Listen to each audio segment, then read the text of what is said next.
una tripletta che vale la prima vittoria in campionato, l'ha realizzata Sicco per l'Oltre, ma anche Bolgan in Serie D per il Chions.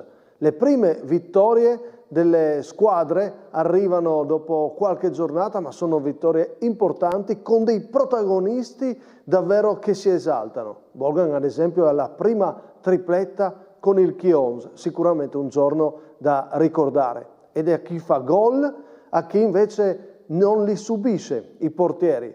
Giornate davvero da segnalare per Tullio del 30° che para tutto contro il Martignacco, ma soprattutto De Zordo del Laviano. Perché? Perché giocare al Bottecchia nel giorno in cui ricordavano un mito come Canese e parare praticamente tutto quello che era possibile. Sono sicuramente giornate indimenticabili. Ne parliamo stasera. Sigla.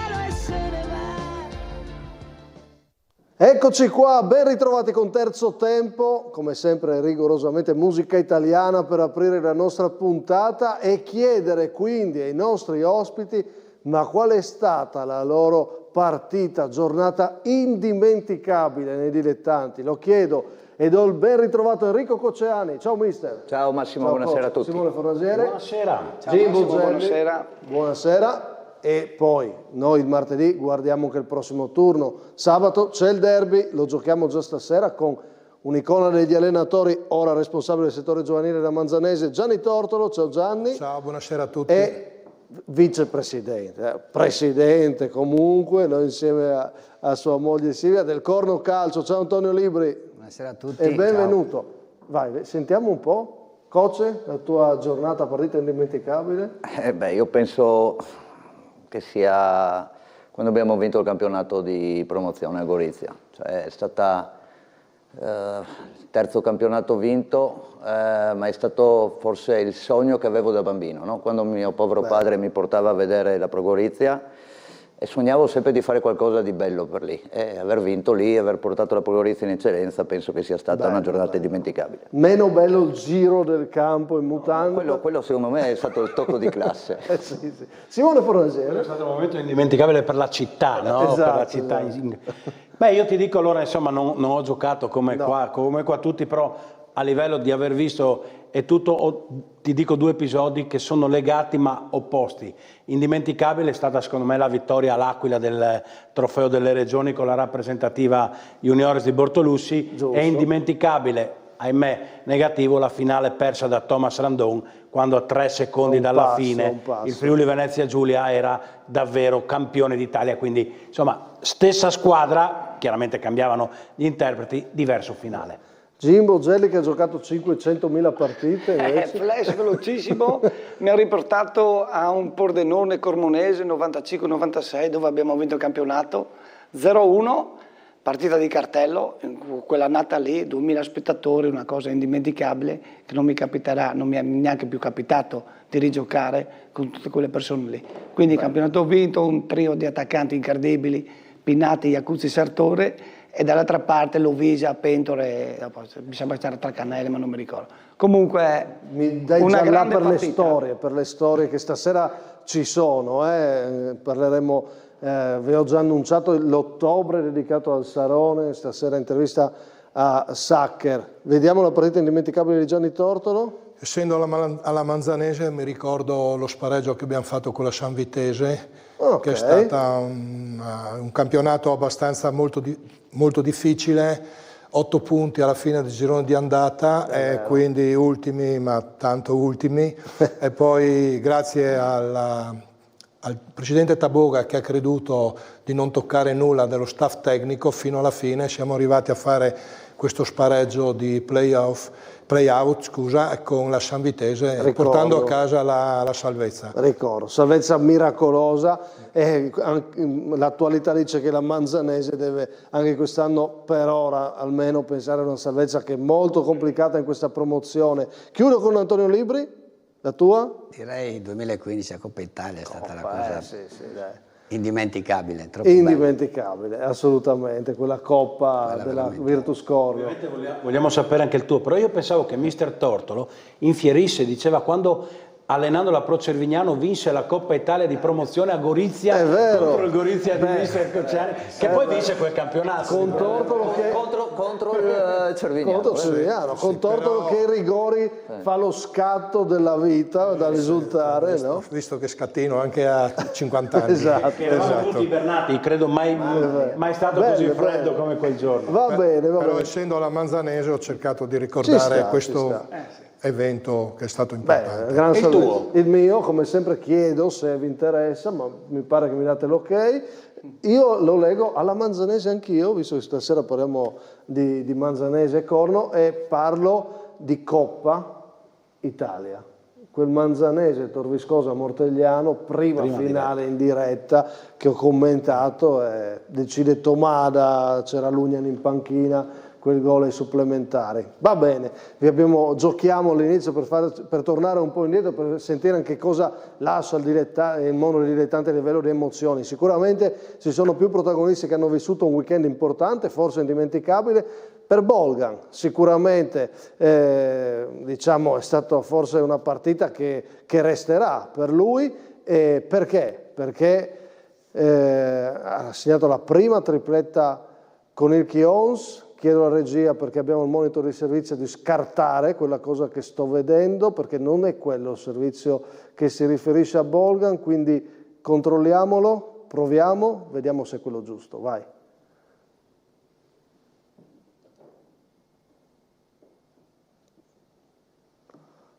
Datemi un cenno, altrimenti arriva. Perfetto. Si è fatto attendere.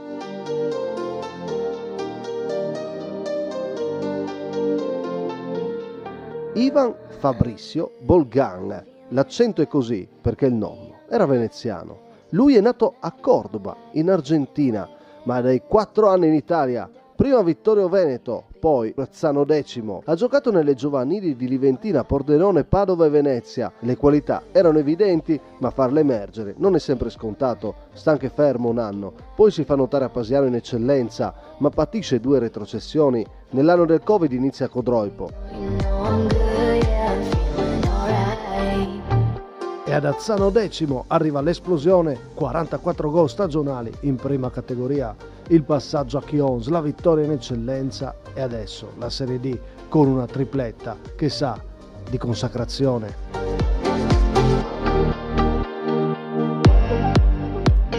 You know I'm down for whatever tonight.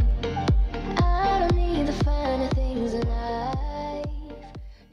E l'abbiamo visto, il servizio si è fatto attendere come la prima vittoria del Chions che si è fatta attendere. Si consacra Bolgan, anzi, per essere precisi. Insomma, una rondine non fa mai primavera. Bolgan è un giocatore sicuramente dalle qualità importanti, l'abbiamo visto perché uno che fa 40 gol anche in prima categoria. Una rondine tripletta in Serie D? Però è la prima. Hai capito? È una tripletta in D però. Sì, ho capito. Una è una papera del portiere, una è un rigore. Scusami, aspettiamo. Si consacra, cosa intendi per si consacra? Insomma, io credo sia un attaccante da D, lo ha dimostrato. Vediamo, però hai degli opinionisti accanto. Io Vediamo. aspetterei. Va bene. Senza nulla togliere a Bolgan, ripeto, no. È uno che vede la porta, ma tripletta. Primo gol, il portiere non mi pare impeccabile. Il terzo o il secondo sul rigore, va bene. Ok, non lo consacra Fornasiere, Gerri? Ma io vedendo un ragazzo se ha fatto gol, tanti gol anche gli anni che ha fatto, penso che in Serie D possa fare ancora bene e sono contento anche per il Chions comunque, certo, come squadra. Questa è una vittoria fondamentale per il Chions. Per tutti, per la tranquillità in questa settimana, per lui, anche se continua così secondo me ha potenzialità ancora di più. Poi fare 3 gol in Serie D non è facile, sì, dico io. Per l'amor di Dio, ha ragione Simone a dire che magari sul primo gol il portiere un momentino si è buttato un po' dopo, adesso non entro in merito, però sono sempre 3 gol in Serie D. Non dico che è scarso, io dico che consacrarsi è un'altra cosa. No, però se continua così, per me può fare bene. Vi faccio sentire Barbieri, poi sentiamo anche Cocceani. Oggi il nostro ospite per la puntata della Serie D proprio su Bolgan. Sentite il suo ex mister Andrea Barbieri. Lo reputo quasi un quarto figlio, io ne ho 3, lui sarebbe il quarto figlio, quindi io con lui mi sono sempre confrontato, un rapporto ottimo, me ne avevano parlato in maniera attenzione, stai attento, fai da gestire, da non gestire, io non posso dire niente nei 2 anni che ho avuto Fabri, e secondo me ha delle qualità calcistiche che lui non sa neanche quante ne ha. È un giocatore importante, è un giocatore che secondo me la Serie D la fa e potrei dire anche che gli sta stretta, quindi posso dire tranquillamente che è un giocatore che può ambire ancora a salire, perché è un 99, è in piena maturazione. Ti sposta gli equilibri e anche a livello delle 2 fasi è importante, perché anche la fase in non possesso è un giocatore tatticamente bravo. È un leader lui all'interno dello spogliatoio, anche se parla poco è leader e questa è una qualità molto importante. Ecco, un allenatore che lo descrive così, coach? Penso che sia qualcosa di veramente notevole e importante, no? A me Bolgan piace, devo dire la verità, ogni volta che lo vedo riconosco molto delle parole che ha detto mister, perché lo vedi che si dà l'anima, ma soprattutto partecipa nel gioco della squadra. Poi io, mi sento ancora un po' mister, dico che quando uno fa 3 gol in Serie D, uno di destra, uno di sinistra e uno di rigore, non so, secondo me è un buon giocatore. Sì, sicuro, ma questo lo diciamo tutti che Simone. Lo dico anch'io, che è un buon giocatore. Il tema è... Mi fermo sulle ultime 2 parole, sull'ultima, sì, sull'ultimo verbo, consacrarsi. Cosa intendiamo? Allora, l'anno scorso ha fatto già un campionato importante. Quest'anno, alla prima vittoria, fai 3 gol, secondo me sei col vento in poppa per arrivare lì. Sei vicino almeno a quel verbo. Gianni Tortoro che di ne ha vista. Sì, è un giocatore importante sicuramente. L'anno scorso ha fatto benissimo, quest'anno la prima partita o la seconda che fa.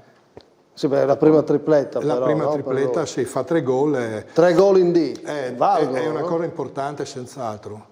Insomma. È importante, sì, forse la consacrazione verrà più avanti, però è un giocatore molto molto importante. Anche perché ha fatto gol negli anni precedenti, quindi è un bomber. Abbiamo visto un po' di gol di sicuro se non si è consacrato. Simone però ci ha detto una cosa, che il record di prima non era solo un record in prima, è un giocatore anche da D. No, lo stavo dicendo, uno che fa 40 gol in prima vuol dire che la porta la vede e la vedrà in ogni categoria. È un giocatore che la D la può fare, l'ha dimostrato già l'altro anno. Io ripeto, piano per me col consacrarsi. Dopo che possa stare in D non c'è dubbio per qualità. C'è il derby domenica. Sì.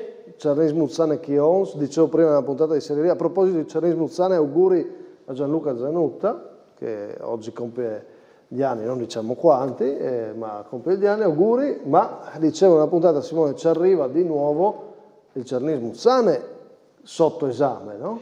Sì, perché le 2 squadre sono appaiate, però lo score dice che il Chions arriva da una vittoria casalinga importante contro il Mestre, che già a Carlino aveva vinto, che aveva iniziato bene, e Cernis Muzzane arriva da 2 sconfitte consecutive. È la sfida tra le 2 di Serie D che sono partite un po' più col freno a mano tirato. È chiaro che il Cernis Muzzane, dopo 2 sconfitte consecutive, è chiamato a un esame che è vietato sbagliare. Sono già esami? Io sono un po' d'accordo con Simone, anche perché mi dispiace anche che cada proprio in questa settimana qua Cernis e Chions, perché se era il calendario differente forse andava meglio.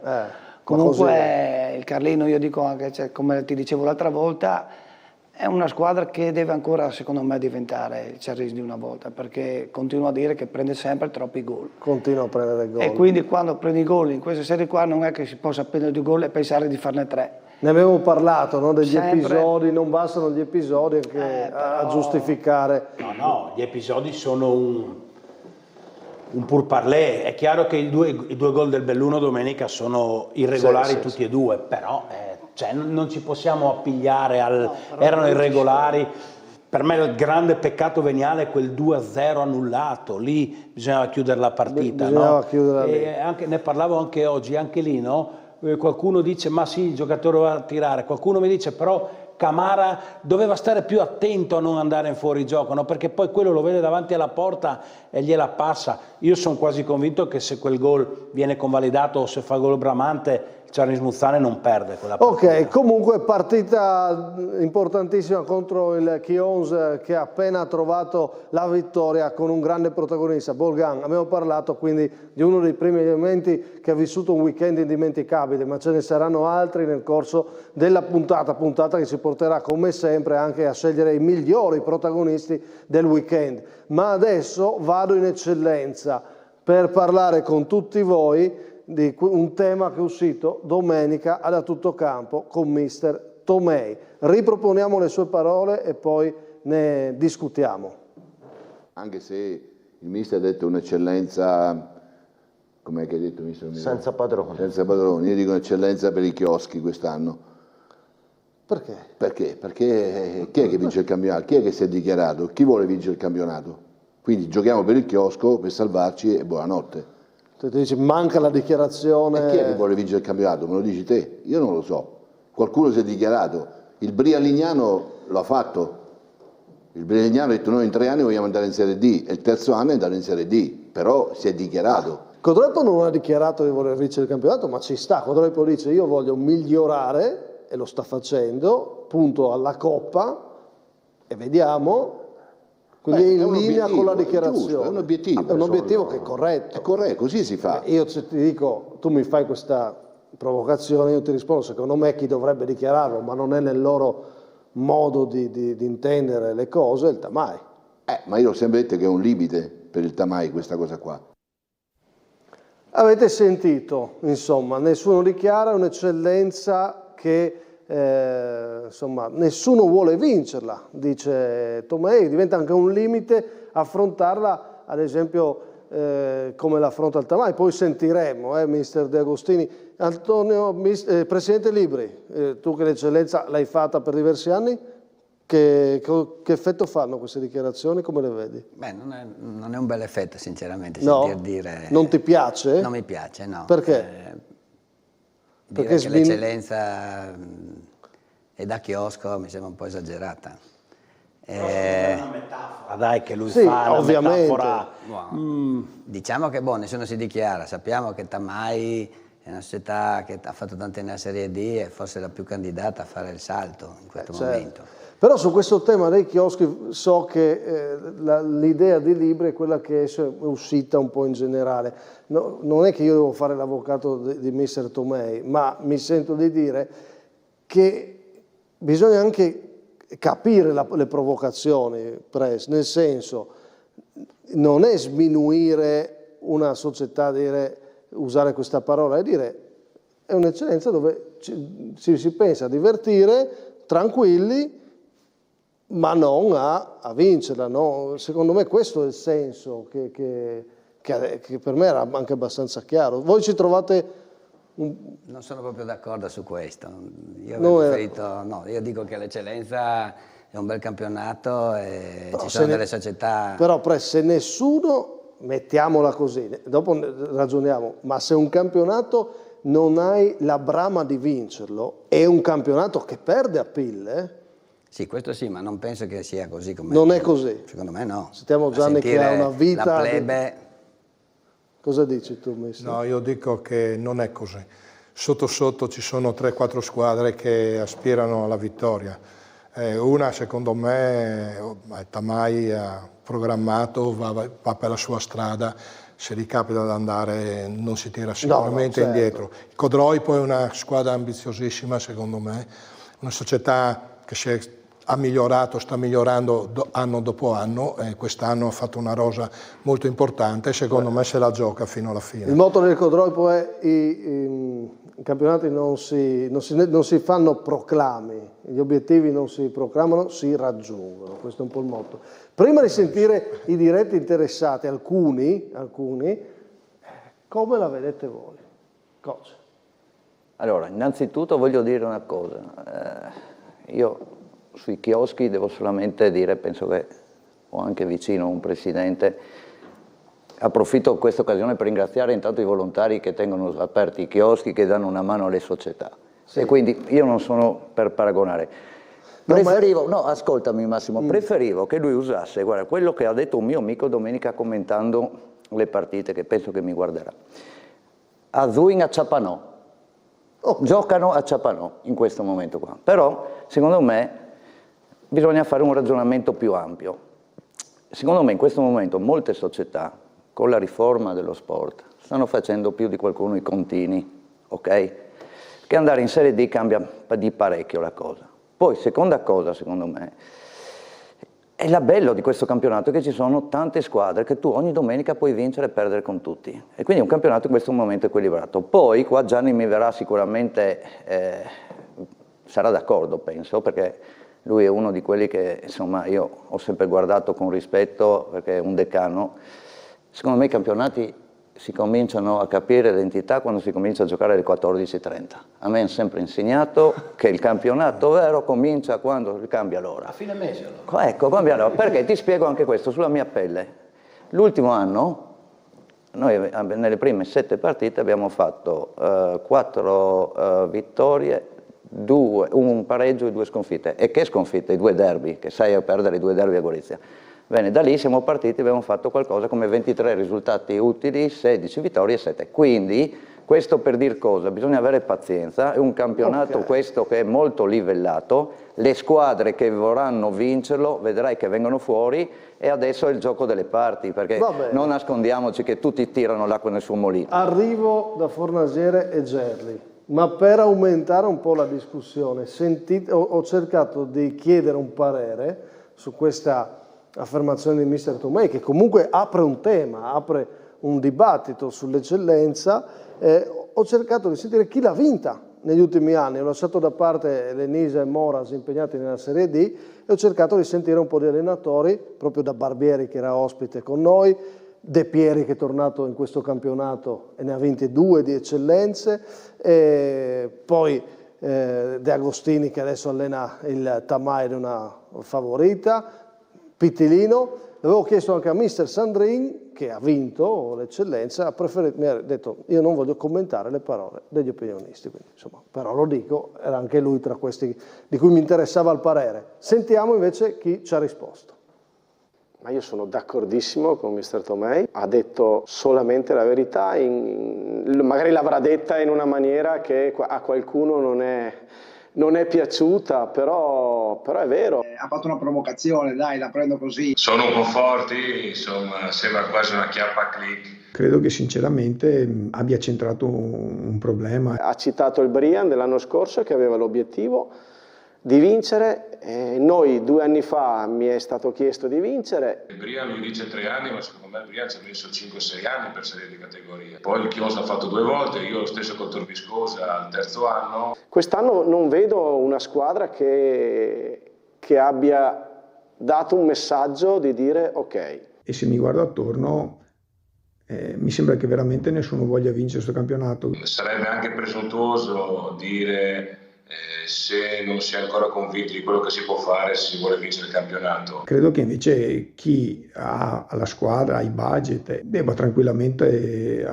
dirlo, ammetterlo. Noi da parte nostra come Codroico abbiamo sempre detto che cerchiamo di fare meglio dell'anno scorso. Noi abbiamo sempre detto, perché poi basta chiedere le cose, abbiamo sempre detto che la nostra ambizione sarebbe quella di arrivare primi, ma senza fare pressioni o cose varie. Se ci si riesce bene, altrimenti no. È inutile che dopo ci giriamo tanto attorno. Se vinci hai centrato l'obiettivo, se non vinci vuol dire che non hai centrato l'obiettivo. E il far bene non ha senso. La convinzione deve essere interna, non esterna. Non è che facendo dichiarazioni, come ho detto prima, roboanti, cambiano e spostano le cose. Le cose si devono fare internamente. Io l'ho detto, la nostra società ha detto che da quest'anno in poi ci si prova, senza patemi, senza andare via di testa se non ci si riesce, si prova con calma e tranquillità. Devi sempre prefissare degli obiettivi, perché poi anche i giocatori, come ha detto il mister domenica, sanno, vedono, sentono, capiscono, recepiscono che non c'è un obiettivo importante, quindi sì, ok, ci alleniamo, sì, facciamo bene, però anche se non vinciamo non è una tragedia. I campionati poi non è che bisogna vincerli con 10 punti di vantaggio, basta un punto di vantaggio. Certamente se a marzo o ad aprile saremo lì non mi diranno perdere partite, anzi ci proveremo fino alla fine, questo ve lo posso assicurare. Ecco le dichiarazioni di Piterino per chiudere, se siamo lì ci proviamo e come. In tutto questo discorso io ad esempio sono d'accordo che il Codroipo è una di quelle squadre che sta facendo un percorso corretto e non ha nessun motivo di dichiarare. Secondo me, con grande onestà, e lo ha detto Tomei quando l'abbiamo riproposto, è più sostanzialmente riferito ad una squadra come il Tamai, no? Però avete sentito la posizione di De Agostini, Gerli e Fornasiere. Siete più nella visione del Dea, del Tamai, o quella di Tomei Barbieri, che ha appoggiato in maniera forte la tesi di Tomei? Avete sentito, no? Simone? Ah, io? Se vuoi. No, hai detto Gerli Fornasiere, no, ma ti rispondo. Allora, io sono assolutamente nella corrente Tomei Barbieri. Neanch'io ho bisogno, come hai detto tu, di fare l'avvocato di Tomei, ma penso innanzitutto, l'ho detto prima, che quella dei chioschi non fosse una cosa offensiva, ma una metafora per dire va bene, siamo in eccellenza, giochiamo la partita, poi facciamo festa, stiamo bene tutti insieme, guadagniamo 2 lire e va bene. Ma la verità è che anche secondo me non è che nessuno vuole vincere, ma quante vogliono vincere? La tua domanda lì è corretta. Chi vuole vincere? Il Tamai? Il Codroipo? Ma dovrebbero giocare 16 squadre per voler vincere un campionato, non 2. O qualcuno in più. O qualcuno in più. Ma questo è ormai la regione Friuli Venezia Giulia, però, il salto in D lo tengono poche. Però dobbiamo anche dare una risposta che c'è a questa tua tesi, che è un salto che costa troppo. Devono rivederlo dall'alto. Questo è il problema. Non a Palmanova, lo devono rivedere a Roma, perché quest'anno il Brian, il Chionse, il Charlins Muzzane hanno 5 trasferte a Bergamo e vuol dire che costano 5 trasferte a Bergamo. Costano i pullman, costano i pernotti, costano i pasti, costa tutto. Costa già senza i contratti dei giocatori, perché poi è chiaro che in Serie D hanno i contratti, sono regolari. Cioè il problema è che costa sopra per rischiare di andare a fare un anno un giro per l'Italia. Questo è il problema. Il problema vero è che sopra devono rivedere. Quest'anno in Serie D ci sono 5 squadre bergamasche. Io il mio parere me lo tengo. Me lo tengo nel senso che te lo spiego. Te lo spiego. Il termine del mister Tomei anche per me è un termine provocatorio, buttata lì, secondo me. Per me no, io sicuramente non ho neanche interessato, però do ragione al mister. Lui magari, il mister Tomei, vuole vedere una che spacchi fuori subito tutto, cosa che quest'anno in questo momento non c'è, che è un campionato equilibrato. Però io parlo anche da giocatore, ma dico, chi è che non vuole vincere un campionato di eccellenza? Però hai sentito cosa ha detto Barbieri? Sì, ma ho capito. Che se tu non crei l'aspettativa vincente, può il giocatore... Ma ha ragione, perché tu non puoi dare un segnale che non vuoi vincere. Quelle 4-5 quest'anno... Non che non vuoi vincere, però abbiamo sentito anche la posizione Barbieri De Agostini. Hai sentito cosa ha detto il Dea, che porta la voce della società? Ho capito. Proviamo con tranquillità. Che, attenzione, dipende, può essere una logica assolutamente valida, però. Non è che ha ragione chi sostiene che bisogna avercelo dentro, quella dichiarazione, quella rabbia di vincere, si va tranquilli. Però il Tamai dopo 2 secondi posti e 2 spareggi non deve dire voglio vincere, deve dire come dice il Codroipo, voglio migliorare i 2 secondi posti, che vuol dire vincere. Punto. Io me l'aspetto. Tutto nasce da domenica che diciamo ma 2 KO per il Tamai non sono già troppi? Tutto nasce da questa domanda. Che poi non ha fatto apposta di perdere 2 volte il Tamai. No, togliamoci, non è questo il pensiero, è un pensiero agonistico il mio, perché io penso che il Tamai sia una squadra importante a vincere, e da lì arriva la battuta, la provocazione di mister Tomei. Ma chi lo vuole vincere? Io concordo. Perché dice Tomei, chiudo, il Tamai stesso è un limite, non forza il pensiero della vittoria e quindi non lo forzi neanche sui giocatori. Questo è, però ripeto, non so come la vedete voi.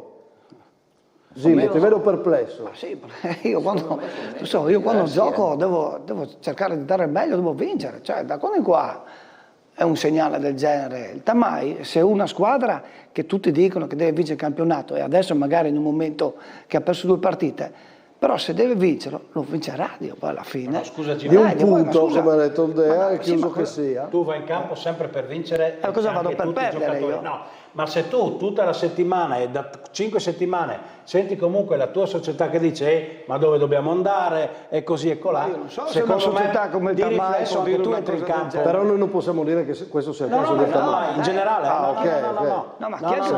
Se non manchiamo di rispetto. No, in generale, no, ma il Tamai ha tutto il mio rispetto. Coach, e poi torno dagli ospiti, Coach, che ti vedevo che te riflettere lì. No, io non so, forse ormai sono invecchiato, mi rendo conto, non mi convince, perché a me io mi vedo col Dea, nel senso, cioè, perché devo fare proclami, perché devo fare cosa? Io ho la mia idea, so io come gestire il gruppo, seguo la società, sulle indicazioni della società. Tamai è un'isola incredibile, gli danno la tranquillità, posso lavorare tranquillamente. Ma io sfido chiunque a dire che il Tamai non è, ma lo sa anche il Dea, ci ho parlato, lo sa anche lui che deve fare un campionato di vertice, ma tenere i ragazzi che si sentono già dalla prima di campionato, con tutti che gli dicono devi vincere, forse è la ricetta giusta. Ok, ma io non è che qua è il processo per dire che sta sbagliando. Il processo al Tamai. Esatto, è una discussione che nasce da un tema forte. Un po' presto. Troppo, non sono le 14:30, non sono le 14:30. Sono le 21:42 e fra poco... 14:30 si capisce tutto, vero Gianni? È vero.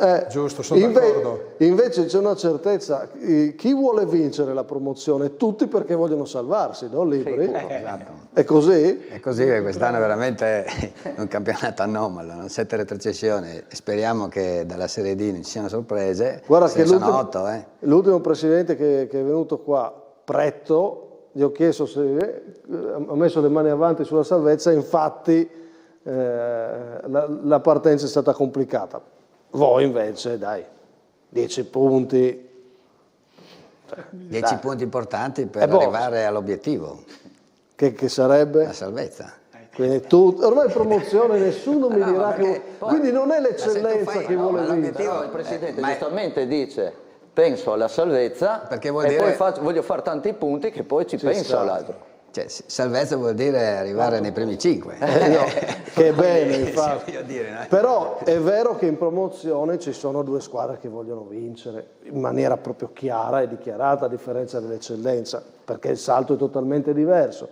Da una parte c'è il Pordenone, dall'altra la Varia Mortean. E qua vado a parlare di una delle giornate indimenticabili e voglio farvi vedere queste immagini parlando di Pordenone. Il Pordenone si è fermato sullo 0-0 perché De Zordo ha parato tutto, quindi applausi per lui al Bottecchia.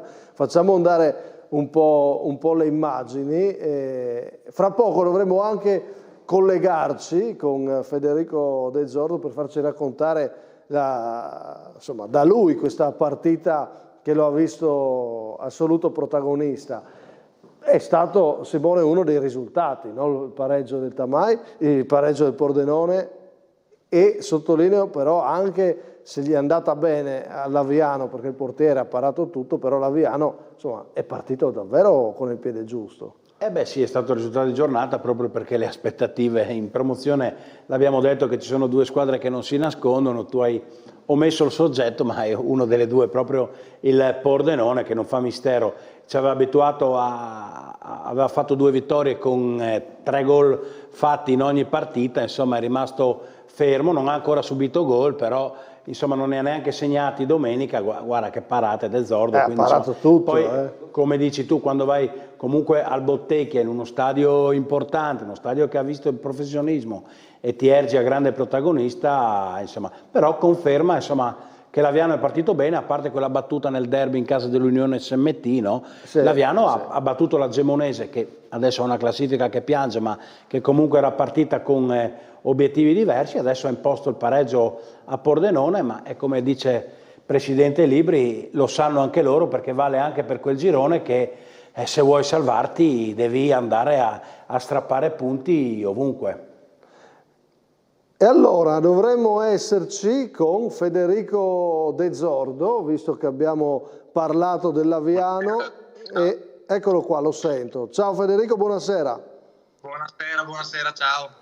Ci racconti che giornata è stata per te al Bottecchia, con quel clima lì, con cui sembrava una partita da professionisti, no? Ecco, sì, bravo, hai detto benissimo. Appena entrati sembrava veramente di essere un clima professionista, insomma, quindi lì è venuto un po' da sé la prestazione, ma io lascio stare anche quella, proprio la prestazione in generale della squadra è stata perfetta, all'altezza di comunque un Pordenone forte, perché è inutile nasconderci, sicuramente punterà a vincere il campionato ed è attrezzato per quello. E noi siamo scesi in campo con quella di fare la nostra partita, il mister è stato bravo a prepararla perché comunque non ci ha dato grosse pressioni, secondo me anche quella è stata la chiave giusta, però c'è da dire che abbiamo fatto la nostra partita perché davanti, come ripeto, a un Pordenone abbiamo giocato, non dico ad armi pari, però ce la siamo combattuta bene, insomma. Allora, io, visto il ruolo che mi piace, devo chiederti un paio di cose. La parata più importante qual è? O comunque quella che ti resta di questa serie di interventi? Qual è? Ma la prima, secondo me, di testa. Ah, ok. Perché mi aveva comunque scavalcato, era dietro, c'era il sole davanti. Infatti io avevo notato questa cosa, anch'io l'ho scelta, fra poco vediamo le migliori parate, quindi ti chiederò che consiglio. L'ho scelta perché vedo che fa il gesto quasi a ripararti dal sole, no Federico? Sì, e dopo comunque era dietro, quindi è stato difficile andarla a prendere, non era proprio frontale, no? E anche la punizione comunque l'ho rivista, è stata tirata molto bene aveva anche una certa forza, insomma, quindi non serviva un uomo in più in barriera su quella punizione? No, preferisco vederla, sinceramente. Bravo. Infatti ho avuto ragione. Comunque anche l'ultima parata è incredibile perché ti sbuca quel pallone e vai a prenderla quasi con un colpo da pallavolo, no? Sì, me la sono trovata lì e ti dico, se le altre le rivivo me le ricordo bene e tutto. Quella lì è stato proprio una frazione di secondo, me la sono trovata come un bugger pallavolo e dopo l'ho ripresa ed è proprio lì che dopo l'arbitro ha fischiato, quindi soddisfazione immensa. Quindi abbiamo aperto parlando di giornate indimenticabili, la metti questa giornata tra le indimenticabili calcisticamente parlando? Sì. E c'è un tema perché il Pordenone, che tanto è discusso ed è stato discusso, penso regali però ai protagonisti come voi questo anche, no? Nel senso, tanti si sono lamentati del Pordenone, però oggi siamo qua, una partita così, le immagini che arrivano da diverse angolazioni. Dimmi tu da protagonista cosa ne pensi. Ma beh, sto vivendo 2 giorni dove mi scrivono in 20 persone, quindi è bello godersi questo momento e, ripeto, siamo alla 4ª partita, è stata una bella prestazione, quindi è ancora lungo il campionato, però è giusto godersi anche questi momenti e poi chiaramente già con la testa alla prossima partita. Ti faccio vedere queste immagini che si riferiscono alla festa di tutto campo a Monfalcone, dove tu eri appunto tra i migliori portieri in quella stagione con l'Azzanese, c'eri tu e c'era Bolgan, no? perché abbiamo aperto parlando delle giornate indimenticabili. Una l'ha vissuta proprio il tuo ex compagno di squadra, ho voluto mostrarvi in questa situazione in cui eravate tra i premiati di quella giornata. Mi dici anche un pensiero su Bolgan e quello che sta facendo in Serie D in questo momento? Ma Bolgan, io ci ho giocato insieme anche a Pasiano e già si vedeva che comunque aveva delle potenzialità, però nell'anno della Zanese maturato, lì si notava proprio la differenza, che era un fuori categoria, quindi già comunque con l'approdo a Chions e se non sbaglio ha fatto 10 gol, 12 il primo anno di Serie D se non sbaglio, comunque vuol dire che sì, è la categoria che si merita, insomma, diciamo. Allora, migliori parate. Prima voglio che resti in linea ancora un attimo Dezzordo perché lo sfrutto. Simone, è successa una cosa la scorsa settimana, abbiamo giustamente premiato Braidotti per una grande parata, però ammetto mi era sfuggita questa di Cecca, no? Se la regia me la recupera, ti devo chiedere se dobbiamo fare uno sforzo e portarla in sovrannumero agli MVP del mese. Qui mi chiedi una revisione del processo perché avevamo già fatto una sentenza definitiva. La portiamo in sovrannumero? Direi di sì perché è proprio bella sta parata. Sentiamo Dezzoro, tu riesci a vedere le immagini? L'ho vista. Molto bella, istintiva, perché c'è anche una deviazione di mezzo, quindi è andato a prenderla dietro comunque, sì, quindi poi vedendo... E poi comunque il portiere, lui non era Chions anche, quindi ha fatto Serie D anche lui se non sbaglio. Sì, beh, portiere di curriculum Cecca, è vero, è vero. Quindi ci sta, no? Una parata così deve essere sottoposta al giudizio, no? Invece vi mostro quelle di questa settimana qua, così chiedo ai nostri ospiti di votare insieme a Dezzordo la migliore. E ovviamente c'è Dezzordo può dare un consiglio perché è in gioco anche lui come migliori parate. La sua, su questo colpo di testa di Borsato, il riflesso clamoroso di Tullio, ha parato anche lui tutto in Union Martignacco tricesimo Union Martignacco. E questo invece è Spollero che sta praticamente giocando un grandissimo campionato con l'Azzurra. Alessio è ai box per dei problemi di salute e speriamo li stia risolvendo a breve, torni a giocare. Ha ripreso ad allenarsi. Dovrebbe aver ripreso, ecco, quindi, però nel frattempo Spollero sta facendo benissimo.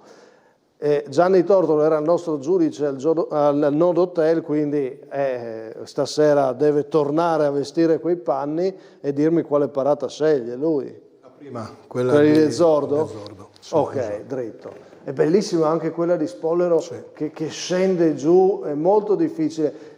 Tra le due, tra Tullio e Spollero, quale sceglieresti, Federico, tu? Ma quella di Tullio non l'ho vista benissimo, adesso la rivedo. C'era un riflesso, c'è un rimpallo e lui ci mette la mano, c'è un riflesso e lui riesce... Ok, sì. Secondo me questa è più istintiva, l'altra è più cercata. Ok. Anch'io direi Spollero, anche se quella di Tullio fa un effetto incredibile. Libri? Sono d'accordo, Spollero anch'io. Spollero. Sì. Abbiamo parata più istintiva, più di qualità. Gianni che ha detto Dezzordo, Libri che ha detto Spollero, e vediamo i tre opinionisti. Gerli? Tra Tullio e Spollero c'entra anche Dezzordo. Allora adesso io dico Dezzordo perché ha fatto non una, ne ha fatte 4-5. E in più quella è molto bella. E quella sua punizione, gli do ragione a lui, è più precisa, si è alzato, ha messo la mano, direi bene. E dopo c'è da dire anche che ha ragione che quando si gioca al Bottecchia, chi gioca al Bottecchia mette sempre qualcosa di più e quindi quando gioca il Pordenone in casa... Quindi voti Dezzordo? Sì. 4, e oltretutto, se posso intervenire, non è neanche facile, cioè hai stimoli ma non è neanche facile giocare. No, ma ti do ragione, io ho avuto anch'io la fortuna come te di giocare 2 o 3 volte, so che però sei stato bravissimo e hai parato l'impossibile, però secondo me hai avuto anche stimoli perché giocavi anche al Bottecchia, perché qualche volta può capitare che giochi dall'altra parte e sei un po' così, può succedere, per l'amor di Dio, a me è successo. Magari a te no, però. È vero, questo è un tema. Questo è un tema dell'affrontare il Pordenone. Coach, quale parata scegli? Sempre Del Zordo tutta la vita, perché aveva una difficoltà del sole, come l'ha spiegata lui, e il fatto di fare poi il passo indietro. Ha fatto una gran parata. Bravo. Sì, è chiaro che si cade in piedi, 3 parate bellissime. Io, se devo dirti il mio ordine, primo posto De Zordo, poi Spollero e poi Tullio, ma quella di De Zordo mi sembra davvero una parata da grande portiere, dai, guarda lì. Beh, insomma, chiudi questo weekend bellissimo anche con la nomination di miglior parata, Federico, quindi ti aspettiamo per la puntata mensile degli MVP, va bene? Grazie mille per l'invito anche. Grazie Federico De Zordo, complimenti, abbiamo chiacchierato con un protagonista, noi adesso ci fermiamo. Dobbiamo parlare di Manzanese Corno con i nostri ospiti e poi vedere chi saranno gli altri protagonisti nominati questo mese. Torniamo dopo la pubblicità.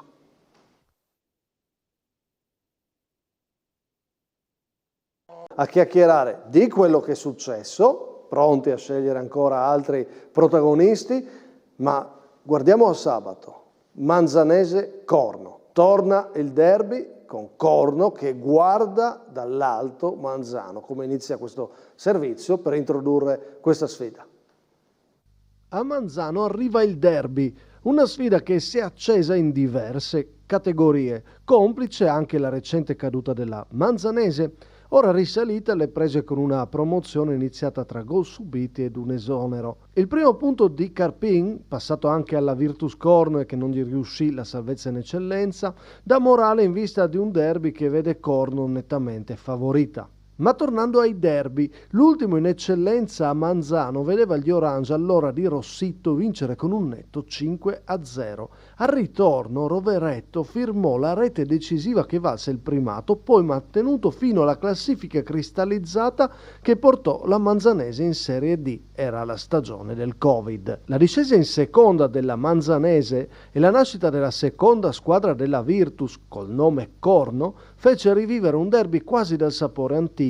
2 pareggi nella stagione 21-22 e oggi, con il nome Corno rimasto ad un'unica squadra, ecco di nuovo la sfida che arriva in promozione. La società di Libri, per ricordare una vittoria a Manzano, deve tornare indietro agli anni 2015 e 2016. Con Gassi protagonista insieme alla doppietta di Diav nel primo anno e il singolo del Bomber delle Valli a decidere la sfida la stagione dopo. Sabato torna Manzanese Corno, una delle sfide classiche dei nostri dilettanti. Libri, è questo il derby per te? O era... Sì, questo, no? Non è cambiato niente alla fine, dai, la società è sempre quella, ha cambiato il nome, sì, vabbè, ma i derby Corno Manzano sono sempre stati belli. È una classica. È una classica. Ma in questo momento, insomma, è evidente che voi ci arrivate con un'altra marcia, no? A parte i punti, a parte il percorso, no? In questo momento Corno sta molto meglio della Manzanese, lo avresti mai detto qualche anno fa? No, qualche anno fa no, però adesso in questo momento stiamo bene, ci godiamo il momento, siamo là, primi in classifica, ci godiamo il momento. Abbiamo fatto 10 punti importanti e andiamo a Manzano sicuramente per far bene, quindi... Senti, guardando la storia, le immagini del derby, non facili, questo ho sentito l'ultimo, c'era proprio Carpin in panchina che allenò la Virtus Corno, ha allenato la Virtus Corno sconfitta con un gol di Zanola e poi sono andato avanti tornando agli ultimi a questo curiosissimo derby di seconda, no? Un 4-4 mi sembra. Un 3-3 addirittura. 3-3. Però è sempre stata una sfida difficile, lasciamo stare la seconda squadra, parliamo di Virtus Corno, sempre stata una sfida difficile per voi Manzano, no? Sì, ma anche perché negli anni d'oro erano Cormonese, Manzanese, erano in eccellenza, c'era la promozione prima, non c'era neanche l'eccellenza. Poi c'è stato un po' di buio a Corno e Manzano ha sempre avuto un'etichetta migliore, è sempre stata in categoria, ha fatto la D, eccellenza tanti anni, e quindi per Corno è sempre stata difficile. Quando poi noi siamo ritornati negli anni 2010, no? Abbiamo fatto 15 anni di eccellenza. Sono state belle sfide. Esatto. Insomma, abbiamo ricordato quella vinta con la doppietta di Diav, è stato il momento più importante della Virtus, no? Quel periodo di Filippo Diav, Motta, no? Quando avete vinto la Coppa Italia. Quando avete vinto la Coppa, infatti era il 2015, avete vinto anche 3-1 il derby.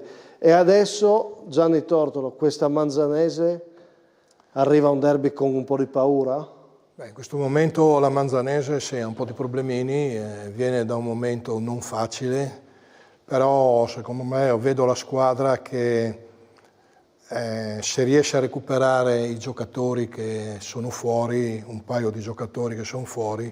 Ho visto domenica a Cormos una partita che si poteva anche vincere, quindi questo dà un po' di fiducia, autostima, ecco, un'autostima al gruppo perché ne ha bisogno. Chiaramente. Che Manzanese ha visto Libri, visto che era a monitorare la partita? Sì, ero a Cormons a vedere, sono d'accordo con Gianni, potevano portarla a casa, però il pareggio insomma è giusto. Giusto alla fine. Sì. Ma poi cos'è successo? C'è la motivazione forse anche del nuovo allenatore che di solito dà un po' di... dà qualcosa all'inizio. Cos'è successo con Mister Peressoni? Noi abbiamo, una delle prime puntate, avevamo analizzato le sue dichiarazioni. Forse proprio da quelle dichiarazioni si era spenta un po' la convinzione già in partenza. Gianni, tu che sei... Ma probabilmente ci può stare anche questo. Quella lettura lì? Sì, ci può stare, sì, esatto. I ragazzi hanno percepito questa situazione, probabilmente si sono un attimino seduti, ecco, sbagliando chiaramente, perché nel calcio non bisogna mai sederci, può succedere quello che succede. Bisogna sempre reagire, no? Sì, perché se sediamo subito, sì, bisogna reagire, bisogna avere carattere, bisogna tirare fuori. Nel momento della difficoltà si vede una squadra che però è molto giovane. Molto giovane, tu sì, sei responsabile del settore giovanile, ma non avete forse rischiato un po' troppo farla così giovane nell'anno delle 7 promozioni? Sai, non è stato facile secondo me, io di là del recinto, giudico, non è stato facile perché se ne sono andati via tanti giocatori, capito? Ma tanti, e quindi... Siete dovuti ripartire di nuovo. Ripartire, sì, esatto, e quest'anno ripartisci di nuovo, perché mi sembra che sono andati via più di 10 giocatori, per rimpiazzarli non è facile. No, assolutamente. Non è facile assolutamente. Quest'anno ancora c'è questo campionato di promozione con 7 o 8 retrocessioni, quindi metà squadre che tu devi giocare per i primi posti, come diceva il Presidente, devi arrivare nei primi 5 se vuoi salvarti, perché altrimenti in questo momento la Manzanese è un po' in difficoltà. Comunque la Manzanese, mi permette, in fibrillazione con i tuoi colleghi allenatori. L'anno scorso Gimbo, quest'anno Peressoni. Siete movimentati, insomma.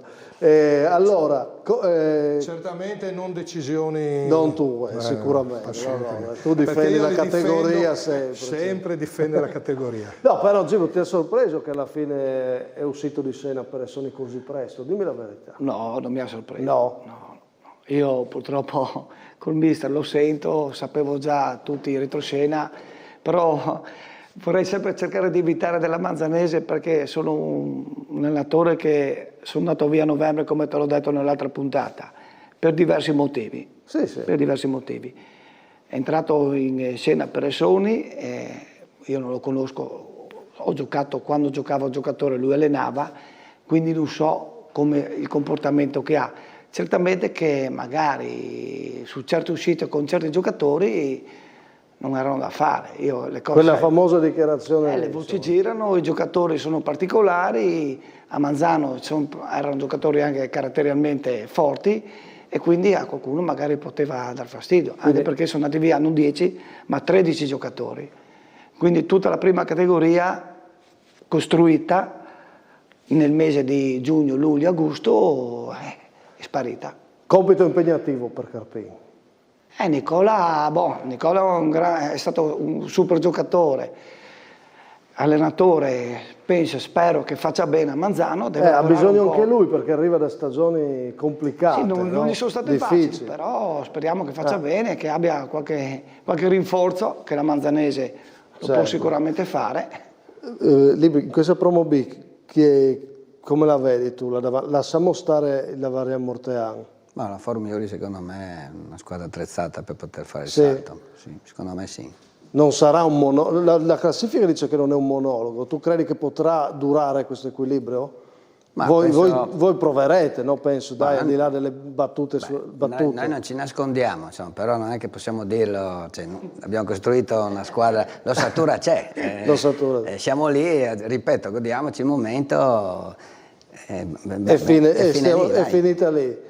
Chi ti piace anche oltre? Mi parlavi di questa Trieste Victory, no? Che avete affrontato. Sì, esattamente, questa squadra a Opi davanti. È esperta, età giusta, 28-30 anni, quindi sono al top secondo me dell'esperienza. Coach, tu hai vinto quella categoria, qua c'è una rosa, quella della Variano, avevamo Russo la scorsa settimana che ha tanto. Si può, secondo te, riusciranno a tenere vivo questo campionato, coach? Ma sì, io sono, la Varian Mortean è il candidato numero 1, logico. E quello lo sappiamo. Però, come dice il Presidente, secondo me Formioli anche mi ha fatto una buona impressione. Sì, se riescono a rimanere attaccati, poi i valori vengono fuori massimo alla fine dell'anno, però prima. Vengono fuori alle 14:30. 14:30. Il 27 ottobre, la puntata del 29, Coach sarà ospite. Fra un mese e vedremo se le cose che vi ho detto io e Gianni. Ok, volevi aggiungere qualcosa che ti vedevo? No? Mi fa un po' sorridere, questa promozione mi ricorda un po' l'eccellenza unica a 2 gironi di quell'anno, perché è un campionato breve, no? Quindi sì, è breve, Jimbo dice la Manzanese, perché abbiamo parlato della Manzanese, ma chiunque può intervenire, ma attenzione perché a dicembre poi mancano 13 partite quando intervieni sul mercato. Sapete qual è la mia paura della promozione? Di una classifica veramente segnata, poi potresti ritrovarti che ci saranno addirittura anche 2 squadre coinvolte per salvarsi, 2-3, una parte già finita, 2-3 che lottano per salvarsi e magari la prima scappa. Il rischio di una promozione, Presidente, no? Così c'è. Sì, c'è questo rischio. E quindi diventa un campionato anche un po', non lo so, anche un po', può diventare un campionato faticoso, come stimoli. Può diventare, però diciamo che... A Corno no, perché gli stimoli si fanno. Con un allenatore come Pino è difficile perdere stimoli. Ecco. Gianni Tortolo, Manzanese derby per te, perché hai allenato lì nelle nostre storie. Guarda cosa sono andato a ripescare quando, con la Virtus Corno, festeggi le 1000 panchine, possiamo far vedere le immagini, e arrivi a una salvezza incredibile in quel di Marano, no? Quindi Virtus Corno rappresenta una tappa... bellissima. Io con la Virtus Corno ho fatto 2 anni splendidi. Il primo anno indimenticabile questa partita a Marano che abbiamo. La Maranese era un punto dietro di noi e noi dovevamo minimo pareggiare o vincere. Dopo 10 minuti un quarto d'ora perdevamo 2-0. Primo tempo 3-1 per la Maranese. È stata una partita, ti dico, incredibile. Però poi abbiamo trovato, perché in quell'anno, devo dire, abbiamo fatto giocare 3 allievi, Presidente, 3 allievi che potevano fare il campionato allievi, li abbiamo presi che erano i migliori, li abbiamo portati a giocare in prima squadra, ma non hanno fatto 5 apparizioni, hanno giocato più di 20 partite l'uno. Ti sei trovato bene con Libri? Sì, mi sono trovato bene, adesso ti finisco un attimo il percorso. Però vogliamo sapere chi sono sti 3. Mosanghini, uno, in quegli tempi era uno che poi è andato anche infatti ha fatto gol in quel a Marano. Anche. Esatto, ne ha fatti 2 a Marano. Poi c'era Libri, che era centrocampista, adesso con qualche anno in più è andato a fare il difensore, e poi c'era Bergamasco, che per motivi di studio 2 anni dopo ha dovuto abbandonare perché è andato all'Università a Milano. Quello è stato un grandissimo campionato, secondo me, grazie a lui anche, perché i messaggi che lui mandava la sera quando tu perdevi, io perdevo, erano di conforto, ti dava stimoli, ma stimoli veramente. Questo è l'ambiente corno. Esatto, bravissimo. L'anno dopo il presidente ha voluto rivoluzionare la squadra, grazie anche a Willy Monaco. Abbiamo fatto una squadra di ragazzini, giovani. La mia richiesta è stata solo di fare il 4º allenamento, abbiamo fatto 4 allenamenti, abbiamo cominciato tranquillamente, ci abbiamo preso le nostre soddisfazioni. In quell'anno lì è venuto anche Zucchiatti dalla Manzanese, che alla Manzanese non serviva, era un giocatore in più. Avete chiuso quarti? No? Abbiamo chiuso quarti, sì. Abbiamo Grazie fatto al quarto allenamento. un girone di ritorno incredibile. Va bene, insomma, quindi sei molto coinvolto in questa sfida di sabato con il Corno. È tornato il nome Corno, come i derby di una volta. E mi piace ricordare quando Sabot, che purtroppo è mancato la scorsa settimana, parlava di quei derby. Vi faccio vedere proprio un passaggio del 2021, quando si giocò poi quel derby di seconda che abbiamo visto entrare Silvia con la 128. Sabot, il ricordo. Il pallone che noi giochiamo è di cuoio rinforzato. La Cividalese l'ha provato e il Corno lo proverà.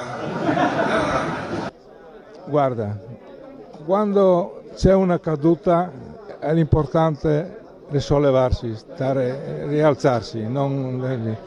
La Manzanese si è rialzata. E vedremo intanto come va col Corno, no? Un derby nuovo. Il Corno non è la B della Virtus, è società loro, a parte, come la vecchia Corno, dopo è venuto Virtus Corno, ma prima era Corno. E adesso è di nuovo Corno, e quindi per lanciare questo derby mi piaceva ricordare Gianfranco Sabato, che è stata una bandiera della Manzanese, e quindi lo abbiamo ricordato questa sera. Il derby che sicuramente guarderà da lassù, è tornato il derby di un tempo come denominazione, insomma, e queste sono le immagini che abbiamo mostrato la scorsa settimana per ricordare Gianfranco. Miglior squadra, a proposito di promozione Girone B, Simone Fornasiere. La mia nomination, devo parlarne con te. Guarda, io ripropongo la nomination della scorsa settimana, la Forum Miuli. L'abbiamo scartata perché abbiamo detto aspettiamo, dando spazio al Ronchi, e la Forum Miuli batte il Ronchi, mi sembra proprio logico. È caduta a fagiolo per te. Quindi io la ripropongo, chiedo le vostre proposte, se proverete a toglierla anche oggi dalla miglior squadra, devo dire che dovete dare delle motivazioni fortissime, perché veramente mi sento quasi in debito adesso, visto la dinamica, ecco. Tu, Fornasiere. Però siete in tre, se mi date tre nomi uguali, io dovrò... E non voto ancora la Forum Miuli, ti do contro ancora. Ok. Io scendo di una categoria, vado nel girone B di prima e do il mio voto al Tagliamento, perché da neo promossa ha battuto la Castionese e domenica va in casa del Riviera, che era caduto di misura a Risano la prima, 0-5, quindi miglior partenza per una squadra che era caduta, si è rialzata lo scorso anno ed è partita bene. Il mio voto lo do al Tagliamento. Ok. Gerli, cosa mi dici? Io mantengo la mia idea e do fiducia al Profagania di nuovo. Ah, tu me l'avevi già proposto. Ti spiego il motivo, semplicissimo. È 2 volte che l'ho vista, lascia stare, ha vinto nell'infrasettimanale a San Vito, è tornato a vincere il derby col Rive, anche se non è stata una partita bellissima, non ha importanza, e glielo do anche perché quando ho giocato col Pro Gorizia, quei 2 punti lì gli sono mancati, e se aggiungi quei 2 punti sarebbe primo in classifica, quindi gli do grande fiducia al lavoro di Michele Pagnucco e alla sua squadra. Ok, coach? Io Massimo ti dico Mossa, e tu mi dirai perché. Esatto, perché? Perché, vi direi. Allora, il Mossa l'anno scorso ha perso la finale di seconda categoria. Quest'anno è ripartito, ha fatto già 2 vittorie, 5 gol fatti, 0 subiti, e guardo quei 2 persone là, andate a vedervi il ragazzo 2003-2004, se non sbaglio, Aaron Forchessin, l'anno scorso 27 gol in seconda categoria, secondo me scartato frettolosamente a Gorizia. E quindi ti dico, allenata da un mio pretoriano, Roby Bernot, io ti dico mossa. Ok, beh, però insomma mi avete dato tre belle storie, 3 belle letture, e ognuno me ne ha portata una come possibile miglior squadra, però, cari opinionisti, tengo la Forum perché insomma il Ronchi è una buonissima squadra, sta dando continuità, c'è il nuovo mister Bradasca che sta facendo bene, quindi la tengo. Però, caro Jimbo, il Fagagna io non te lo scarto completamente, perché senti chi abbiamo scelto, chi proponiamo come miglior allenatore.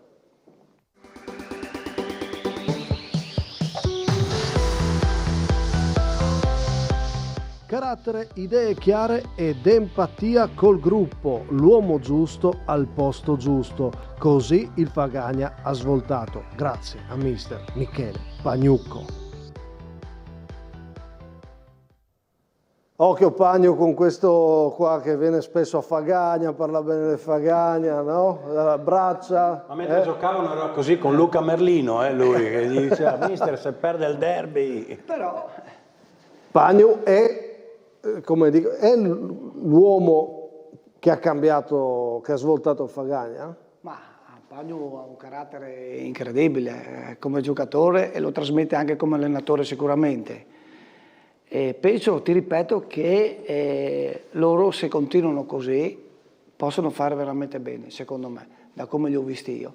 Perché fino adesso, a parte la prima partita che l'ho vista con la tua sintesi, quella del Tamai, il resto 2-3 partite l'ho vista un mezzo tempo. Però la completa col Pro Gorizia e con il Rive l'ho vista e secondo me non sono male. Con Rive concretezza, ne ho parlato domenica, ma io voto Pagnucco. Vediamo però allenatore no, no, come squadra sì. Però tu non vuoi dargli l'allenatore? No, come mister ti do un'altra nomination. Però la mentalità che sta dando è chiarissima. Sì, no, ma sicuramente, ma quello non lo metto in dubbio. Però come mister ti faccio un altro nome, che lui non lo sa, è Moreno Caruso. E ti spiego anche il motivo del Cusignacco, che da quando è entrato lui, nulla a togliere al mister Bovio, per l'amor di Dio, da quando è entrato lui non ha mai perso in tutta la prima categoria e non ha mai perso fino adesso in promozione, vincendo domenica alla SMT.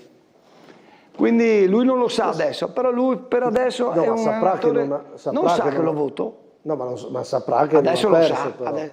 sa. Quello sa che non ha perso però. No, ti dico che è da votare perché non ha mai perso. Sa di essere imbattuto lui. Sì, non so, però bisogna chiederlo, perché lui ha mille dubbi. Aspetta, Givo, tu di questo... mille dubbi? No, ma questo dato è certo. Perché questo dato è certo, non ha mai perso.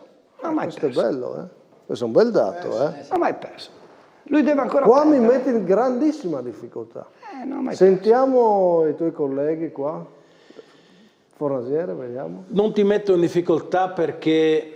sto anch'io con te, dico Pagnucco sta settimana, perché era ex contro del Rive, una partita che da quelle parti è sempre sentita e chi non lo vive non può capire quanto sia sentita, con un Rive che arrivava con tutti, noi a favore del pronostico perché la classifica dice così, ma con tutti che dicevano ma l'anno scorso il Rive ha vinto a Fagagna, si è rilanciato, ha vinto a Fagagna, si è rilanciato, primo tempo forse un pochino meglio il Rive, sembrava poter ripetersi quella storia, invece gioca spregiudicato con 3 punte vere, Cassin, Cavallaro e Comuzzo, davanti, inserito anche Clarini che non discutiamo, le 4C davanti. Quindi dai, questa settimana la copertina anche per me va al Pagno. Tu tieni Pagno, abbiamo Caruso che è stato in pole position con Zerli, Coce. Io anche sono d'accordo con te questa volta, perché Pagno io l'ho sempre reputato intanto una grande persona. E si merita secondo me questa nomination per il lavoro che ha fatto in tutte le categorie dove ha allenato. e quindi penso che a Fagagna con il presidentissimo lì possa trovare quell'ambiente che lui è congeniale per quel tipo di ambiente lì. Voi cosa fareste, Gianni, da giudice? Ex giudice. Io farei Michele Pagnucco subito, perché come diceva prima Massimo, lui ha un carattere incredibile, ti trasmette una forza e poi ti convince alle sue idee. Se tu hai qualche dubbio, come parli con lui, ti porta dalla sua parte, quindi ha una grande qualità, grandi caratteristiche. Libri? Farà sicuramente bene.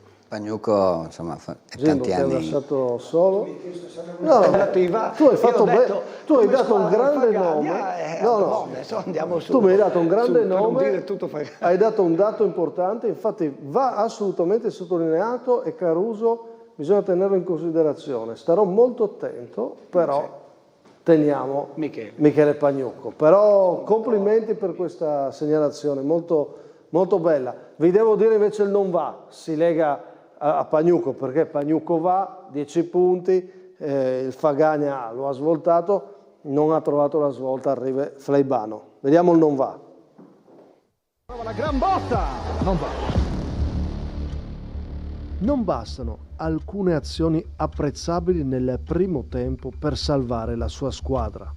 Gli errori sotto porta sono gravi e soprattutto nella ripresa i suoi si spengono. 2 soli gol fatti e 0 vittorie sono numeri preoccupanti. Stavolta anche Mister Rossi deve farsi una domanda. La sua filosofia di gioco è quella giusta quest'anno per salvare e far guarire il Rive Fleibano? Da allenatori, Gerli e Cociani, ci sta come domanda su Rossi, è giusto chiedersi se questa volta la filosofia, il tener duro è la strada giusta per il Rive Fleibano? Ma adesso sinceramente io il Rive l'ho visto solo domenica, la prima volta che ho visto il Rive a Fagagna. E dimmi che cosa secondo me, non parlo tatticamente che sono l'ultimo che deve parlare, però per quanto riguarda la partita davanti hanno dei problemi a fare gol, perché sai la mancanza di cabine e di Fiorenzo, quelli che avevano l'anno scorso, che io mi ricordo che facevano sempre gol, non li hanno. Se entra questo parliamo di un'altra partita forse, o non lo so. Ma non lo so, però a Fagagna, ti dico la verità, per la classifica che hanno, non hanno fatto per risollevarsi, non so se mi intendi, devono fare tanto di più. Ci vuole di più? Sì, per fare sì. Adesso non so se mancava qualche giocatore, magari lo sa meglio Simone che segue di più, però per come hanno giocato poco.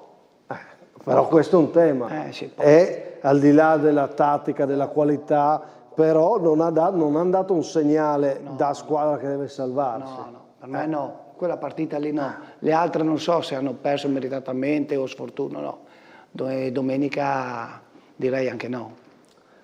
Simone, in questo momento, insomma, anche al netto delle capacità e di quei momenti in cui il gioco di Rossi si vede, serve qualcos'altro, serve anche magari un'altra mentalità? Concordo con Gimbo, loro davanti non hanno niente, cioè no, niente no, è brutto da dire, hanno poco davanti, non hanno chi fa gol, ma loro hanno perso, l'abbiamo detto forse già quella sera che era ospite qui, loro hanno perso cabine. Quando tu perdi uno che fa 20 gol, che avrà fatto credo 14 assist, che in campo sapeva riprendere il giovane che sbagliava nella giusta maniera, un leader così. Io guarda, non per presunzione, li ho visti la prima in Coppa con Rive Fleibano, col Fiume Veneto Bannia, e hanno perso. A fine partita, proprio al chiosco, ho parlato un attimo con Max Rossi, ho detto Max, con quale mi lega, insomma, ci lega tutti un attimo. Ho detto Max, io sono un po' preoccupato, non vi ho visti bene stasera. Mi ha detto ma no, voglio rivedere la partita. Io dopo 7 giornate ho rivisto quei problemi, ho visto una squadra che non è cresciuta, che non ha fatto passi in avanti. Adesso arrivano Monfalcone in casa e vanno a Cras di mercoledì nel recupero, loro. E non basta avere un'idea di gioco non basta avere un'idea di gioco, perché l'idea di gioco Max Rossi non possiamo assolutamente, perché si vede. Se sapeva fare il 3-5-2 l'altro anno e l'ha fatto benissimo, arrivando quarto, quinto, adesso non mi ricordo cosa, lo sa fare bene il 3-5-2 anche quest'anno. Libri, da presidente ci sono dei momenti in cui serve cambiare proprio mentalità, no? Tu hai lottato per salvarti, alle volte non si riesce. Quando hai deciso di fare cambi, tu perché li hai decisi? Non penso fosse solo una questione tattica, no? No, quando vedi, come diceva adesso Fornaser, se la squadra non ha stimolo, bisogna viverla dentro, perché ci sono tante... Ma i tuoi cambi nascevano? Per questi motivi, perché all'interno c'era o debolezza da parte anche proprio, abbattimento anche da parte del mister proprio, che non riusciva a venirne fuori, e forse alle volte quelle svolte lì ti danno... È sempre brutto, man, perché... Lo so. Ma non puoi mandare via 20 giocatori, no? Però qua il ragionamento è proprio va oltre la tattica, le capacità, le qualità. Dice, ma infatti la domanda che ho posto nel non va è: può essere che non basti la filosofia in questo momento, quel tipo di approccio per? È una domanda, non è una risposta. Adesso magari Rossi vince le prossime 2, finita, ci ha messo a tacere tutto, no? Però non toglie che è partito male. Non toglie che è partito male. Sì, e non toglie la domanda che oggi è attuale. Infatti noi viviamo la giornata, gli auguro di vincere da oggi al 28 aprile, ma... Certo. Coce, questo non va, come lo vedi? È partito male anche l'anno scorso, mi sembra. Sì. Giusto? Sì. E quante ne ha fatte poi? Però, no, aspetta. Aspetta. Non ha cabine quest'anno. Ho capito, bravissimo, non ha cabine. Allora io dico, non vorrei trovarmi nel presidente del Freiburg, perché tu hai un allenatore che tutti penso non possiamo discutere. No. Ok? Hai un passato che l'anno scorso è partito male, 14:30, ha cambiato, al derby. Ha cambiato registro, Esatto. Okay? È partito, Quindi ha fatto un aspettiamo. campionato. No, aspettiamo. Io penso che, come diceva il presidente Libri, bisogna essere lì per capire esattamente cosa è il giusto da fare. Cioè, possiamo essere d'accordo, hanno perso forza in attacco, sì. Però cambi l'allenatore e fino a dicembre non è che puoi intervenire, cioè parliamoci, non è che trovi un bomber adesso in supermercato Lidl e lo portiamo lì.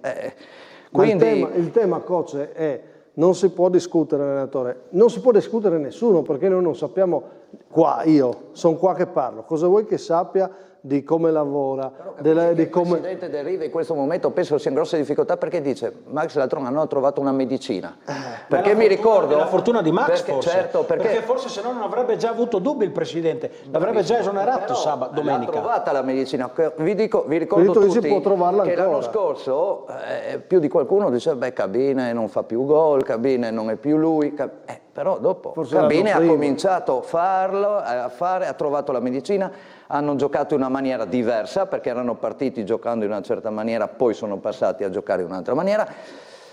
Io sono come Gianni, io sono un po' conservatore per i mister, li difendiamo. Sì, però la domanda, quello che emerge, se la mentalità è un po' poca, se non cresci in quella rabbia agonistica, eccetera, Massimo, può essere che, certo. che si metta in discussione un sistema, Però, chiunque sia il nome no, assolutamente. di cui parliamo. Però no? a me ha insegnato una cosa, no? Non si può arare con le oche.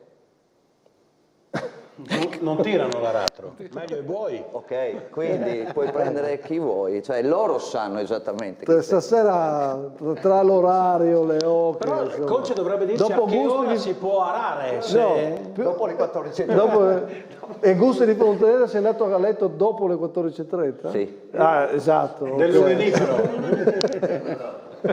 Va bene. Abbiamo parlato di questo non va, ma non sono gli unici, insomma abbiamo parlato del Maniaco Vaillant che è ancora fermo a 0 punti, la Gemonese allerta giallo-rossa, possiamo dire, bella questa. Visto che adesso siamo in arancione, loro in giallo-rosso, insomma ci cominciano ad essere per un po' di giornate e la svolta qualcuno la richiede e anche Minisini adesso vorrà dei segnali, lo ha detto chiaramente dopo Fagagna, gli ho parlato un attimo, adesso non è il momento di parlare, ma qualcosa bisogna fare. Certo che il calendario non li aiuta. No. Anch'io. Il calendario non li aiuta. No, ma Falcone è Crass, mercoledì poi fai 3 partite in settimana, sì, non è facile. L'ho incrociato anch'io Fagagna, domenica ho detto, Pres come siamo? Male, mi ha detto. detto no, Pressi, intendevo come stai tu per... Esatto, non nel calcio. Andiamo con il miglior giocatore di questo weekend, vediamo.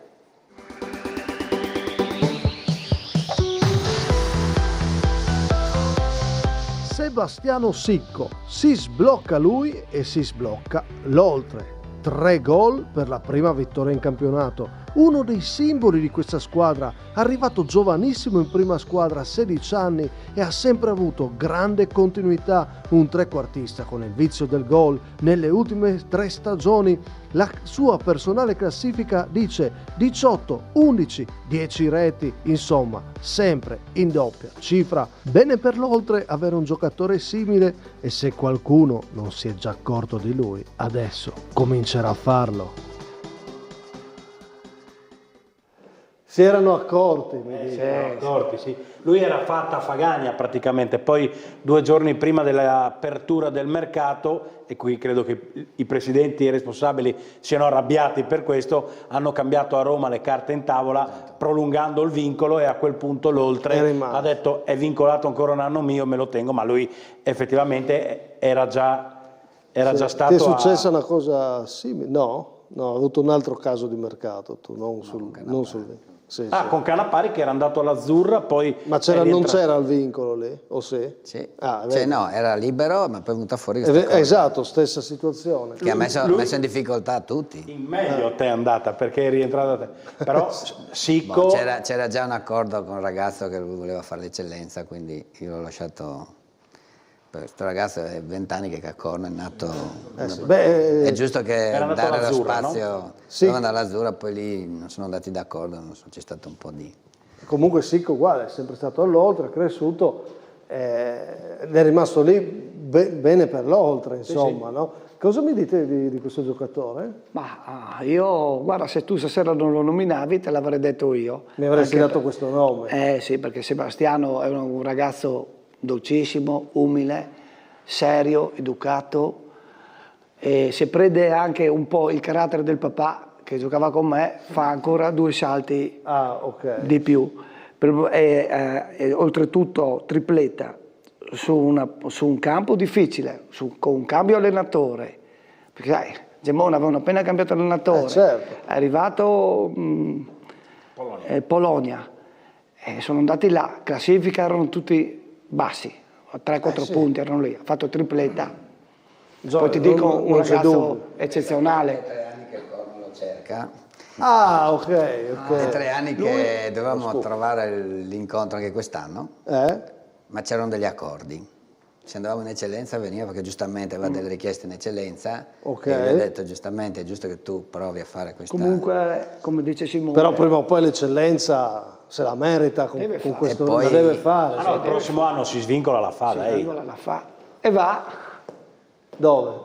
No, andava a Gemona, cioè andava a Fagagna quest'anno sicuro. Era fatta a Fagagna, l'avevano già annunciato loro. Sì, poi è venuta fuori questa cosa. Lui era contento anche. E loro, l'Oltre non ha voluto cedere perché poi ci abbiamo riprovato di nuovo noi dopo il Fagagna. Quindi occhio Fagagna, Oltre, c'è questo trio. Oltre Fagagna per il prossimo anno è dura trattenere. Corno se sale, perché il Corno ha detto che hanno un accordo se vanno in eccellenza. Comunque... Se lui vuole giocare col padre è già fatta. Col padre è già fatta. A soppresse, a tagliare. È così l'accordo. Gli accordi quelli seri, insomma. Miglior giocatore, tutti d'accordo? O avevate proposte alternative? No. Avevi una proposta? No, io ti direi sì, però ti dico anche Salvador Fontanafredda. Hai ragione. Perché la doppietta di domenica a Sant'Andrea... Però questo è già 3 anni che fa gol. Sì, ma infatti io... sì, però non è mica facile 14, 15, 16 gol e ogni anno all'Oltre. Doppia cifra. Non è facilissimo, è un trequartista. Però fai giocare. È vero, però anche Salvador, leader a Fontanafredda, l'ho detto nel punto in settimana, Fontanafredda che hanno avuto un mercato in uscita, lui è rimasto a fare il leader. Giusto sottolinearlo. Ha trascinato la squadra, soprattutto il secondo tempo a Sant'Andrea, proprio da leader, come dici tu. Da leader, hai ragione, questo è un nome che mi hai fatto ed è giusto rifletterci un momentino, però Poi è vero che si è portato un po' dietro anche la nomea, no? Sì, però fa pochi gol, non fa gol, invece domenica due gol importantissimi, però io, proprio per i motivi che ha detto anche Jimbo, cioè Agemona, scontro diretto in casa di una squadra che aveva appena cambiato allenatore, tripletta, chi fa tripletta? E che tripletta. Allora, lo teniamo, però quello che ha detto coach era giusto dirlo e che uscisse anche questo nome stasera. Migliori gol a questo punto, scegliamo il miglior gol. C'è ovviamente Sicco, che abbiamo visto, c'è anche Janezic, questo gol a Casarsa, questo bel destro attraversa il gol. Abbiamo inserito, guardate che azione che ha fatto Casarsa per l'1-1, rimessa laterale, lancio in profondità, Dramé dentro per Alfenore. Il gol è di Alfenore, ma è proprio il gol del Casarsa bello, secondo me. Quindi è sempre difficile giudicare un gesto singolo, come questo di Sicco, che parte e va a mettere all'incrocio un'azione corale. Quindi non so cosa sceglierete. Sentiamo gli ospiti cosa scelgono, libri. Un gesto tecnico e il gol scelgo Sicco. Sicco, sì. Volete dargli anche il miglior gol, oltre che il miglior giocatore? Poi l'azione che ha fatto il Casarsa è bellissima, se dobbiamo scegliere l'azione, scelgo Casarsa, se dobbiamo scegliere il gol, metto quella di... Però io... Allora, c'è questa diatriba, anche se in futuro ho fatto il premio della miglior azione l'anno scorso, ma era un caso particolare. Restiamo al gol. Comunque è un gol bello quello del Casarsa. Sicco. Come gol, come azione strepitosa del Casarsa, hai visto che hanno lavorato per fare questa situazione, l'hanno provata, riprovata ed è riuscita bene. Gli ospiti consigliano e gli opinionisti però decidono.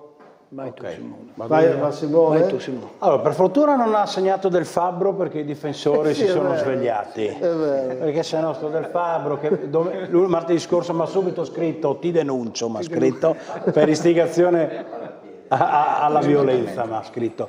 Io però ti dico Alfenore, perché secondo me, come dice il mister, è un gol non casuale, è uno schema comunque provato perché riesce tutto, partendo da una palla inattiva, da una rimessa laterale, quindi 3 bei gol perché 2 tiri all'incrocio, ma premio il gol secondo me provato. Ok, Alfenore. Jimbo Gerli. Io oggi mi sento di premiare sempre Sebastiano Sicco, perché ripeto... È un super ragazzo, non è per questo, però dà sempre il massimo, fa sempre gol di questo genere qua, perché anche l'anno scorso ne ha fatti parecchi e quindi lui. E quindi ha fatto 3 gol anche, secondo me. Tripletta ci sta. Coach? Allora, io non voglio sempre essere il bastian contrario. Allora, Sebastiano. Allora, se guardo da mister ti dico Alfenore. Però io ti dico Janezic, perché? Perché Janezic non è la prima volta che fa gol di questo tipo. Ne abbiamo viste più volte far gol di questo tipo qui e non fa mai gol banali. E quindi la mia proposta sarebbe questa. 1-1-1, ci sono anche 2 ospiti che spostano però verso Sicco la decisione, quindi passa anche con il miglior gol.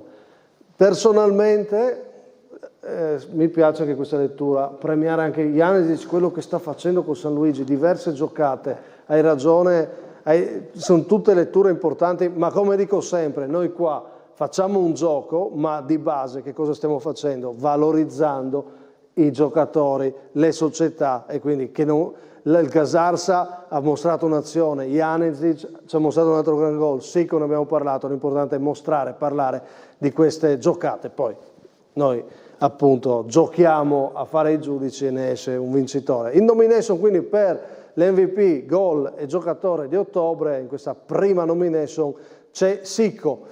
Focus sulle altre categorie prima di salutarci, focus che parte così, vediamo se abbiamo un titolo. le immagini, eccolo qua. Allora, in prima categoria volevo sottolineare Pasiano ancora 3-3, il secondo consecutivo. Il presidente Ricky Gobbo ha detto attenzione il Teor è forte, ma noi non siamo di meno. Teor che ha mandato in rete tutti e tre i grandi nomi, Osagede, Cabine e Corradin. Nel 3-3 però sottolineo che un grande nome ce l'ha anche il Pasiano ed è quello di Axirai che vediamo qua siglare il gol del 2-2. In seconda categoria, Girone A, domani parleremo della vittoria della Real Castellana 3-1 sul Sarone che è partito male, in crisi. Gol di Vitali nel derby, lo vediamo qua in foto, nel derby Tiezzo-Profagnigola, Vitali ha vinto il Tiezzo e poi Mazzarella qua in foto, ringrazio per la foto Ilaria Mettus del Moruzzo, Mazzarella eterno, doppietta in Prata Arzino. Questo è il nostro giro anche nelle altre categorie per sottolineare prestazioni o risultati che ci hanno colpito, ma segnalateceli anche voi, mandateci qualcosa, se trovate, e soprattutto seconda, terza categoria, se c'è qualche bella storia, fatecela sapere perché vogliamo raccontarle nel nostro focus, nelle varie categorie. A proposito di Sarone, come ogni terzo tempo, un momento del terzo tempo di Magrini al chiosco del Sarone. Siamo partiti bene e ho detto oggi è una festa. E lei adesso si fermerà qui al chiosco? No, vado via adesso. Ah, come mai non si solo una birretta? Una birretta per la fine della partita, poi basta, andiamo a cena. Quindi qual è il menù di stasera? Pizza e birra. Questo allora è il segreto del Real Castellana. Uno dei segreti. Gli altri quali sono? Non si possono dire se sono segreti. Ma quanto conta una buona pizza secondo te? Moltissimo, bisogna avere anche la birra buona però. E infatti adesso io vi consiglio una buona birra, magari visto l'ora, anche un pezzetto di pizza, cosa vuoi che sia, per guardarvi, mettervi comodi, che parliamo, adesso ci saranno 2 puntate dedicate al Sarone degli anni d'oro, l'intervista a Sacher e la prossima settimana a Crestan. Quindi Sarone che è ripartito dal suo campo col suo nome, anche se in difficoltà, parliamo di quegli anni d'oro. Quindi adesso una delle storie di stasera, la storia di stasera, l'intervista a Paolo Sacher, genio e sregolatezza, introdotto anche con una pillola di Pierpaolo Ponte. Domani però, 19:30, l'attualità, conosceremo la società Sarone e vedremo quali sono stati gli episodi e le azioni di Sarone Real Castellana. A proposito, domani, vi ricordo, anche in campo di nuovo l'eccellenza con un turno di Coppa molto molto bello. C'è San Luigi Azzurra, c'è UFM Cras, c'è Codroipo San Vitese, c'è Fiume Tamai, insomma non male come turno infrasettimanale. Grazie al presidente Antonio Libri, vicepresidente. Grazie a voi. Grazie a Gianni Tortolo. Grazie a te, grazie a tutti. Buon derby per sabato, gioca tutta la promozione. Ciao Jimbo. Grazie Jimbo mille, Gerli, Massimo, grazie Simone Fornasiere. Enrico Cocceani. Ciao a tutti. Guardate l'ora, non sono le 14:30, 22:45, gustatevi l'intervista a Paolo Sacher. Ciao. Paolo Sacher l'ho incrociato sia nelle serate peccaminose del Triveneto e sia nei campi da calcio, anche se eravamo tutti e due a fine carriera. Probabilmente uno dei mancini più educati e raffinati del nostro calcio. Ricordo un aneddoto che quando abbiamo giocato contro 3-4 anni fa, lui giocava in prima categoria nel Pordenonese, calciò una punizione talmente bella che mi dispiacque che il nostro portiere Valentino Cristin la tolse dal 7 perché meritava davvero il gol, tanto più che eravamo sul 4-2. Talento infinito.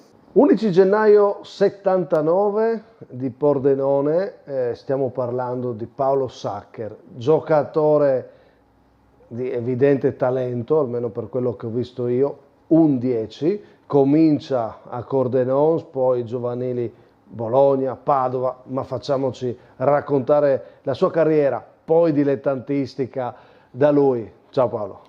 Ciao. Benvenuto. Grazie dell'invito.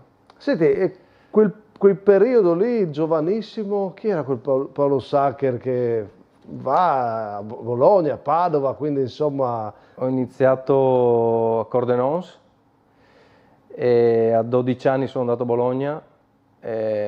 Sfortuna vuole che il Bologna quella volta di Villa, Detari, fallito a settembre-ottobre, quindi sono tornato a casa, ho fatto di nuovo un anno a Cordenons e sono andato a Padova. Avevano visto da lì, giovanissimo qualcosina di carino. Una volta si poteva andare via anche fuori regione prima, infatti. quindi e Padova ho fatto tutta la trafila fino alla prima squadra. Ho fatto 16 anni, ero prima squadra, non ho mai avuto la fortuna di esordire. Però tu poi fai la C1, la C2, da giovane fai la C a 17enne praticamente. A 17 anni ho fatto la C al Sud, com'era? che è stato l'anno più bello della mia vita. Ah sì? Sì. Perché? Perché calcio quello vero, nel senso che a 17 anni da Pordenone andare vicino Salerno, o ti svegli, perché sennò lì c'hai gente allenamento, gli stadi sono sempre pieni e ti devi comportare bene, perché sennò se le cose vanno bene non si scherza. No, non si scherza, però è stata una bellissima esperienza di vita. Già venivo insomma da 13 anni vai via di casa, non è così scontato. No, infatti. Sei lontano dai genitori, sei lontano dagli amici, perché a 13 anni. Però ti cambia la vita, È una cosa che ti ha insegnato molto. Sì. Al di là Sì, molto, calcio. molto. Sì, anche perché vivevo 6-7 napoletani, quindi ti dovevi svegliare ancora di più. Ancora di più. Sì. Poi in Friuli Venezia Giulia giochi con diverse squadre importanti, no? Ti chiedo un po' quale squadra ti ha lasciato di più? Io ho giocato Sacile, Fontanafredda, Sarone e ho bellissimi ricordi da tutte le parti e ho ancora rapporti con parecchi ragazzi, quindi significa che sei stato bene. Ovvio che secondo me c'era qualcosa di magico a Sarone. Infatti. Perché è un posto impensabile poter fare la Serie D. Ma quella volta lì c'era la percezione, stiamo facendo qualcosa di impensabile? Dalla prima amichevole d'agosto. Sì? Io sono arrivato lì e ho detto non è possibile che sto giocando con persone che non ho mai giocato e ci capiamo al volo. E quindi era proprio... e non eravamo i più forti. No? No, perché mi ricordo c'era Manzanese, Itala, c'erano squadre molto più forti sulla carta di noi, però noi eravamo più bravi. Sai quegli anni un po' che nasce quella magia, un po' sì, dove poi nel calcio si deve incastrare un po' una serie di cose, no? Assolutamente. Che giocatore eri? Allora, fantasista, diciamo che... Come dicevo all'inizio, tu tecnicamente, 10, no? Sì, tecnicamente bravo, avevo la fortuna, magari secondo me la dote migliore era di vedere un attimo prima delle situazioni, quindi... Si è visto, io ti ho visto negli ultimi anni, no? Sì. Cordenons, lasciamo stare la seconda, dove comunque fai in tempo a vincere un campionato anche di seconda. Coppa. E la Coppa, tra l'altro festeggiata tantissimo, quel Villanova era ambizioso. Un altro ambiente meraviglioso. Poi si è un po' bloccato. Dopo sì, si è cambiato, è andato via il presidente un po'... Peccato, perché era partito con un bel entusiasmo. Anche perché come struttura e come anche geograficamente dove è situato potrebbe fare molto bene. No, e dicevo, tu avevi la giocata prima. Cioè io, allora, adesso parliamo dei dilettanti di una volta, no? Diciamo così, non voglio farti sentire è di una volta proprio, sì, è vero. Però quel pezzo di dilettanti che vedo io quando ho visto te, e ti cito sempre questa partita, mi ricordo il derby col Torre, in quel periodo tu eri a Cordenons, tu e Giordani. La giocata prima c'era, voi avevate questa caratteristica. Sì, c'era il giocatore che faceva qualcosina di diverso dagli altri, anche se ci tengo a dire che, adesso tendo a dimenticarmene tantissimi, però una volta ce n'erano tanti, 6-7 per squadra, bravi giocatori. Cioè tu andavi a affrontare la squadra avversaria, c'erano... Facevi la conta. Sì, non 1, 2, loro c'hanno questo e quello, no, loro ne avevano 6-7. Allora, tu dici che adesso è meno questa cosa, sì? Oddio, non so, è un calcio diverso, credo che sia un calcio più agonistico, più di corsa, più muscolare, quindi va a meno un po', anche perché se vediamo la Serie A è rapportato, sì. Si cresce con quel modello, no? Credo che il giocatore tecnico, cioè il giocatore un po' più piccolo tecnico fa tanta difficoltà adesso. Fa più difficoltà, sì. Quindi va a discapito un po' il... Cioè, tu sei un 79, un fantasista, un 10, hai avuto un modello dietro l'altro da seguire. Esatto, no? ce n'erano, ogni squadra ne aveva uno, perché... Se dovessi dirmi che calcio era quello che hai vissuto tu? Beh, assolutamente, secondo me più tecnico, ma la differenza che noto io è un calcio dove il primo pensiero dei ragazzi, io parlo per me, ma comunque penso per quasi tutti, era il calcio. Cioè, nella classifica della giornata c'era calcio, lavoro morosa, non diciamolo, ma era così. Sì, però c'era il calcio, anche se ad esempio io, come tanti altri, ero un po' bizzarro nella vita, no? Quindi, però il calcio era... Cosa vuol dire bizzarro? Fammi capire. Bizzarro che insomma non andavo a casa... Prestissimo. Sì, ero... Anche quando magari dovevi essere un po' più sul pezzo? No, nel senso che comunque ero estroso anche lì, quindi... Però il pensiero del calcio era primo in classifica, assolutamente. Quindi mi fai capire che eri nell'ambiente dilettantistico uno che post partita lo viveva, insomma. Ah, sì. Sì, no, nel senso eravamo di compagnia, sì. Beh, giusto. Eravamo di compagnia. Dopo ci sono gli aneddoti, vediamo se me ne hai preparato qualcuno. Dimmi che giocatori hai apprezzato nei dilettanti. Come ti dicevo prima, ce ne sono tanti. Io ho avuto la fortuna di giocare con... Abbiamo parlato di Nicola Giordani, abbiamo parlato Arcaba. Secondo me Arcaba, Crestan Marco, Brescacin Massimo. Dopo ne perdo sicuri per strada, ce ne sono tantissimi, non me ne vogliono, però Crestan e Arcaba erano qualcosa di... Andreolla.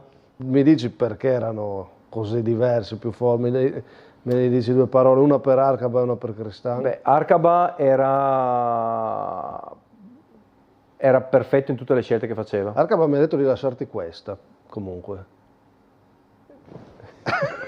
Sono io a casa sua. Sei tu a alla casa grigliata. Sua. Esattamente. No. Grande.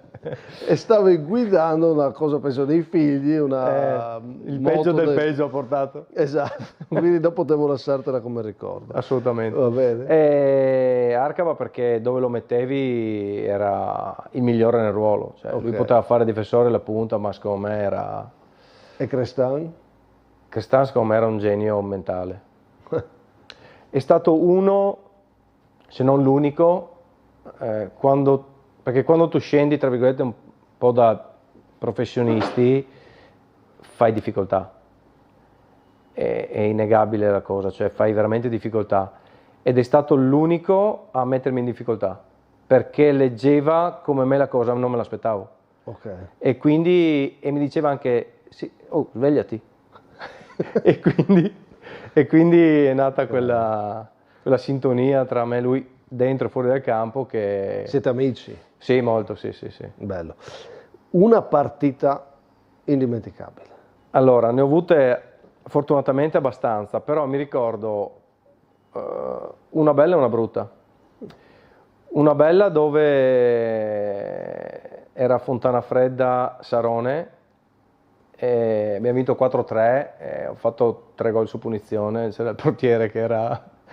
mi ha detto a fine partita voglio smettere, però è andata bene così, me la ricordo perché... Sopra la barriera o anche sul suo palo? Da tutte e due le parti mi sembra. Dove capivi che doveva fare, bravo. No, ce n'è un'altra, la finale di Coppa Italia con l'Itala San Marco, che quella è stata indimenticabile anche per gli aneddoti. Che ti dirò dopo. E indimenticabile è stata Cras Fontana Fredda. Noi eravamo secondi, loro primi, un punto di differenza. Ci giocavamo il campionato là. E se la giochiamo altre 100 volte la vinciamo noi 99. Solo che c'era la bora, il pallone non andava avanti, ho tirato una punizione, palo interno, niente. abbiamo pareggiato, abbiamo preso il campionato per un punto e lì mi è rimasta parecchio, però hanno vinto loro, quindi Però hanno vinto bravi loro. Un aneddoto ricorrente. Io ho un aneddoto sulla finale di Coppa. Sì, infatti, che dicevi, vai.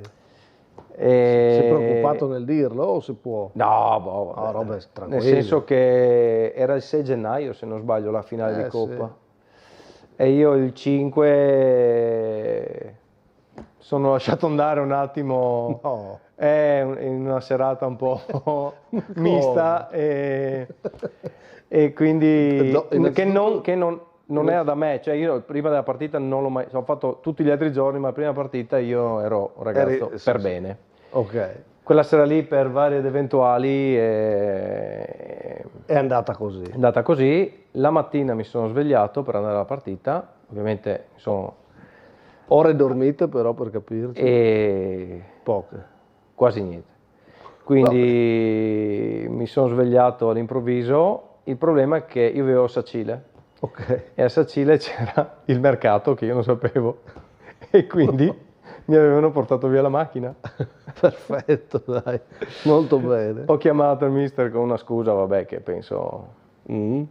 Ok, Marco Crestan mi ha portato al campo, mi ha aiutato.